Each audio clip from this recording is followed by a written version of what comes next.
أعزم نفسي لا لقيت المشاكيل، والشك يلزم صيدته ما لزمني. اللي لا قالوا عند جارك رياجيل قال الله أكبر لو يبيني عزمني. وش تعليقك على البيوت هذه؟ والله يا ابن حلال البيوت هذه جميلة، ولا طلعت لنا من رجال طيب.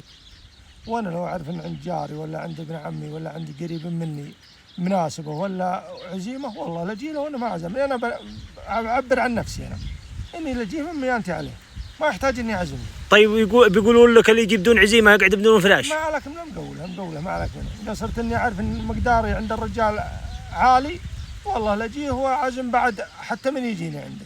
بيض الله وجهك. والله يقول صادق كلام والله. وش يقول ابن عون الله يطول في عمره؟ يقول اللي يجي يمي بلي عزيمة نعم أبرك من اللي ما يجي غير معزوم. والله صادق. يبقى وتبقى رفقتي له مقيمة، ما هي بتبقى يوم ولا بعض يوم. والله صادق. يعني أنت مع الناس اللي يقول يا أخي عند ابن عمي مناسبة، أنا ليش يعزمني ابن عمي؟ أنا في مناسبة ولد عمي هذه مناسبتي. نعم صدقت. كذلك جاري، والرسول عليه الصلاة والسلام وصل للسابع جار. نعم. ما يحتاج عند جاري عزيمة. اي والله صدقت.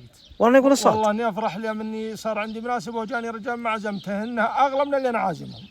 اي والله مصداق اللي بيوت ابن عون. انا اشهد اني اقول الصادق. اي والله وجهك.